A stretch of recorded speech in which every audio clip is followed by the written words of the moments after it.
This is the first episode of Everyday Hot Rods. I'm going to be doing a bunch of series showing my friends' cars and cars that I just find interesting. And we're starting out with Fred this time. So here, introduce yourself, Fred. What's up, guys? It's Alfredo from Backyard Yonques. We're going to be showing my 1970 Chevy Nova.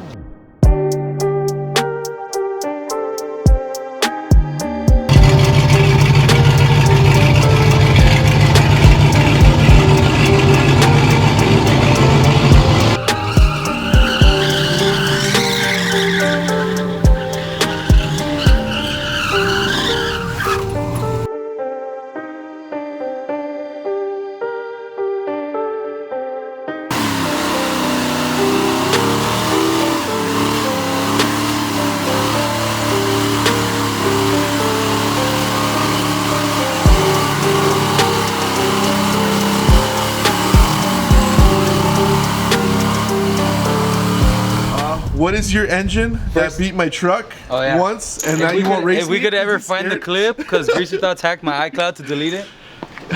He says he beat me, but there's no video. I'm gonna find the freaking video today now. Anyways, excuse the mess up hinges, but we got a dirty 5.3 right here. Pretty much stock besides the LS1 intake, and I got a BTR stage 2 cam. So other than that, everything's pretty much original to the engine. And what about your tranny? The tranny, I got a 4060, also stock. Yeah, it's pretty much You like blowing them up though, huh? Yeah, we like breaking oil pans around here. So how many trannies have you been through? Or oil pans and tranny pans? Tranny pans, literally, not even a joke, probably like 8. Only because they're like 30 bucks on Summit. So yeah. I don't care about that. But the oil pan, I cracked twice. The first time I cracked it, I just used JB Weld. And the second time, it wasn't even a crack. That shit literally broke. I'll see if I have the pictures. Yeah, well, I think I have the pictures. Yeah, when we fixed that it. was really bad. So I took that off, and then one of my buddies, E.G. Buck, he welded it all up for me. So so one motor, but how many trannies? Probably like 8 pans. I had to get it rebuilt twice. So there you go. So that's pretty much 4060s are trash. Garbage. Garbage. Why don't you do all the work to either lift the trans or put a 4L80 in it? So what I did recently was, since I'm on right tech suspension, I got coilovers front and rear. I picked up the front about a few inches, like nothing noticeable. You could still see the wheels are tucking a little bit still, but that made like the biggest difference ever. Like I never really scrape any, unless I'm like fast on the freeway and there's like a weird dip or something, but I pretty much never scrape anymore. So I'm this close to the ground with my pan, so excuse that.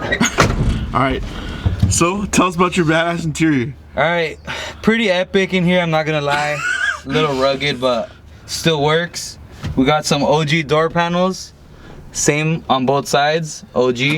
We got this factory window crank here. Definitely not vice grips, right? Only comes, yeah, definitely not vice grips. Only comes in Yonke Novas, so one of a kind here. I got this dope, I think it's Forever Sharp steering wheel. Just Chevy logo in the middle, pretty cool. I haven't hooked up the horn yet, but I've been needing to for like 2 years. Why would you when you can just yell, right? Yeah, pretty much. You just rev and that's it. I got this thing, I don't know what it's called, freaking dash cluster bezel or something. This is the original one, but it's kind of beat up. I'm missing the heater thing here. I don't know what happened to it either. I took this all off when I was doing the LS swap. But probably one of my favorite things on the car, I got the Dakota digital gauges.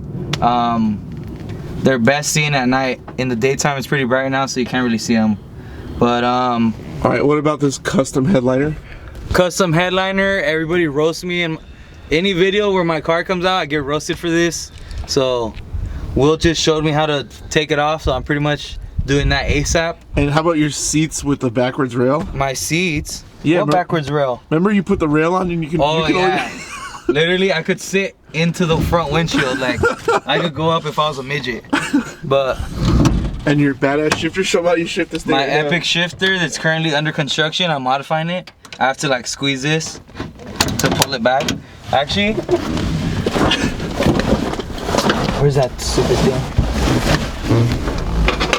This one doesn't work because this little cheap thing broke. Why don't you just weld it up? Cause it's aluminum. I don't know how to weld aluminum. Oh shit, sorry.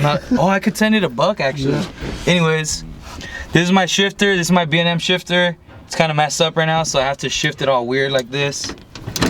It's kind of embarrassing, but that's the office? Everything works. This is my office. It gets the job done. It smokes Slam C10, supposedly Slam. Alright guys, so Will's trying to expose me in this video, and obviously it doesn't look as nice as it does on Instagram anymore, but this is house damage for me backing into my house one night. I couldn't see anything. This is dented right here because I backed into my dad's car one time. I don't know what this is, freaking hitting something else, but apparently I hit a lot of things with this car. Alright, now this is my biggest question, because you're the only guy who I've ever seen with this.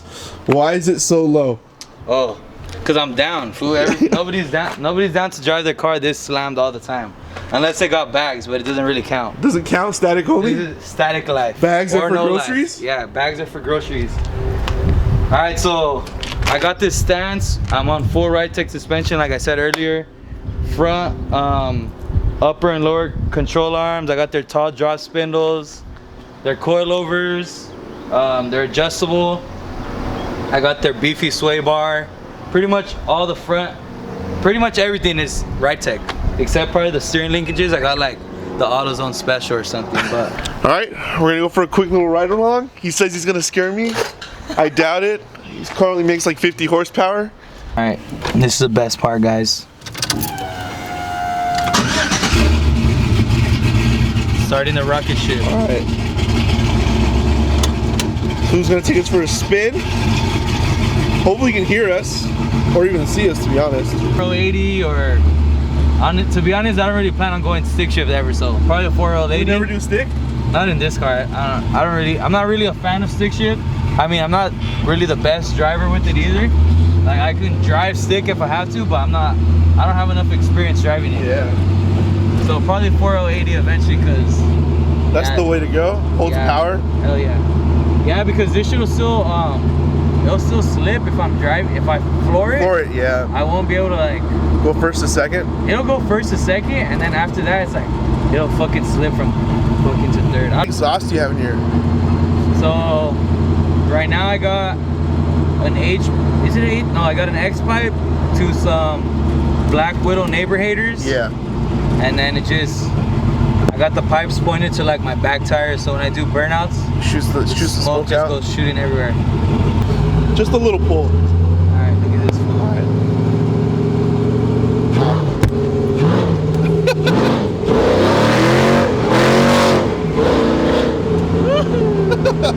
Dude, I can't go past second because my shifter's messed up. That's all we get for today, guys. We'll have to come back once what? Stage 3? Yeah, once we get a freaking Novas 3.0.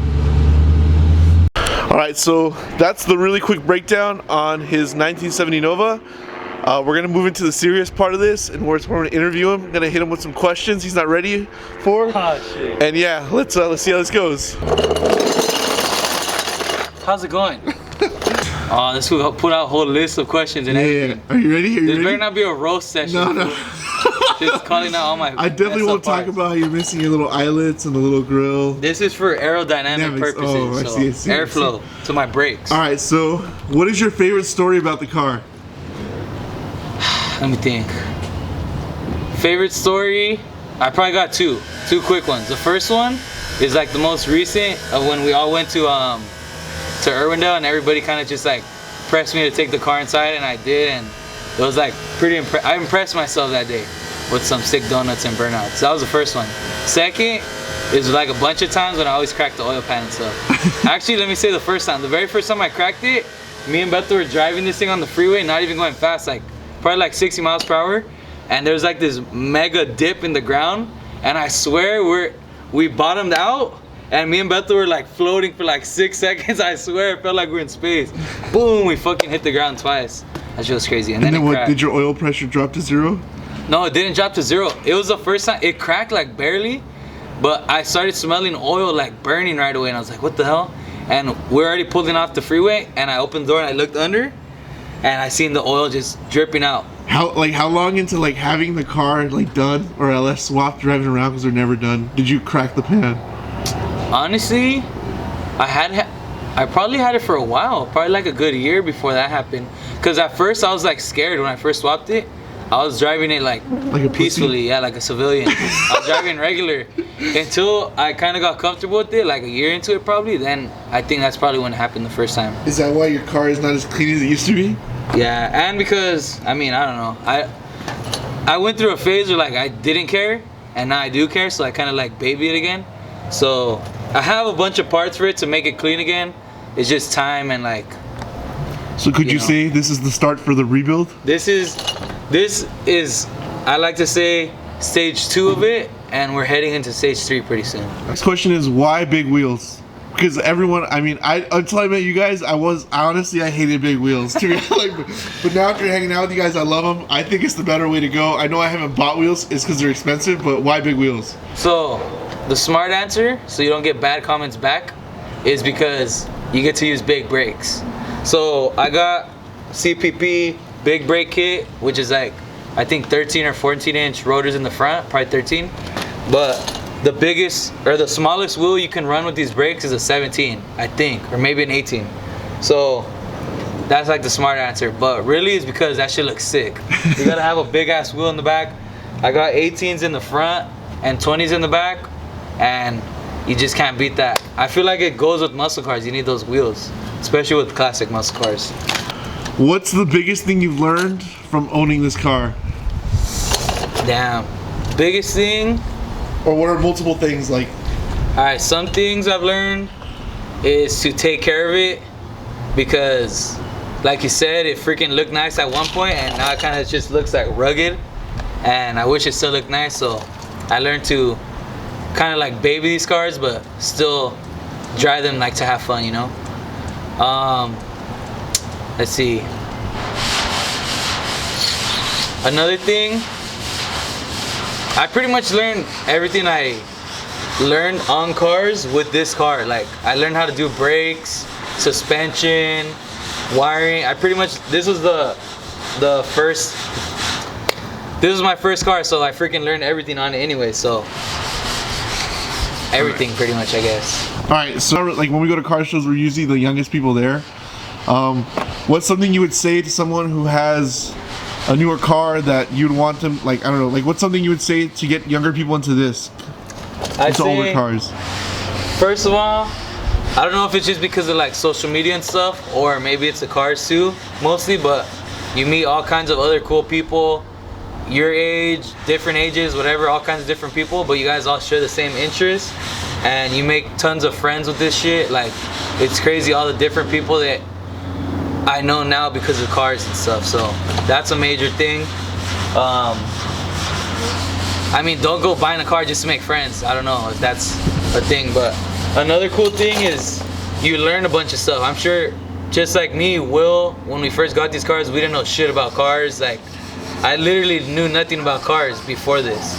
And getting yourself into this and having the just in your head that you want to keep going with it, it helps you push to learn all kinds of new shit. Like how I was saying, I learned how to do the brakes and all that suspension. There's videos and shit online. Like, you could, if you really want to do something, you can do it if you put your mind to it. Alright, dude. Alright. Damn, that was intense, huh? That was intense. That's gonna be a new TikTok sound. It's gonna be motivational speaking next week. I hope you guys enjoyed our little breakdown of Fred's Nova.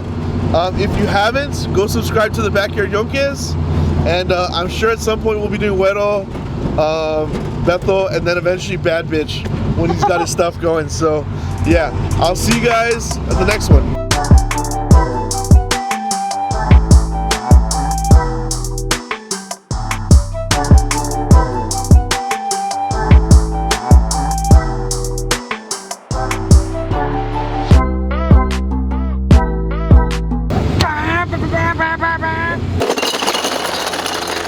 More horsepower.